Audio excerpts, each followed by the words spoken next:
మండలం కొంచెంపల్లి గ్రామం. నేను L4 తోటి దడు నొప్పితో బాధపడుతున్నాను చాలా కాలం నుంచి. దాంతోపాటు నాకు టేల్ బోన్ సమస్య కూడా ఉంది. ఈ రెండిట్ల మీద నేను గుంటూరులో చాలా వైద్యం చేయించుకున్నాను. చేయించుకుని ఎంత చేసుకున్నా కానీ నాకు సాయంకాలం జ్వరం వచ్చేసేది.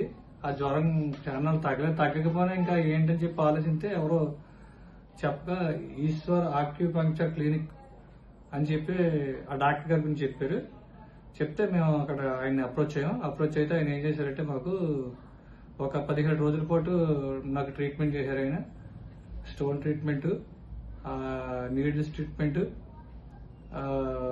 మసాజ్ ట్రీట్మెంట్ ఇవన్నీ చేసి చేసేటప్పటికి నాకు L4 అయితే కనుక నాకు 80% సాటిస్ఫాక్షన్ అయిపోయింది. ఈ టేల్ బోన్ సమస్య అన్నది కూడా నాకు ఒక 70% ఇదైంది. నాకు ఇంతవరకు రోజు జ్వరం వచ్చేది, టాబ్లెట్ వేసుకుని వచ్చేది, వేసుకోకుండా వచ్చేది. ఇప్పుడు నేను టాబ్లెట్లు కూడా మానేసాను. ఎప్పుడైనా అవసరం తీసుకుంటున్నాను లేదు. నాకు మట్టికి కొంచెం బాగా ఇదైంది. అందు గురించి నేను ఈ డాక్టర్ గారికి నేను ధన్యవాదాలు తెలియజేసుకుంటున్నాను. మీరు ఎవరైనా ఇబ్బంది ఉంటే కనుక ఒకసారి వచ్చి ఆయన సంప్రదించి మీరు కూడా ఒకసారి ఆయన అప్రోచ్ చేసుకుంటే మీకు కూడా ఆరోగ్యం ఇది కూడా బాగుంటుందని చెప్పి నేను అనుకుంటున్నాను. నాకైతే సాటిస్ఫాక్షన్ అయిన డాక్టర్ గారి ద్వారా మీరు కూడా సంప్రదించండి. Eshwar acupuncture clinic, Tadepalligudem.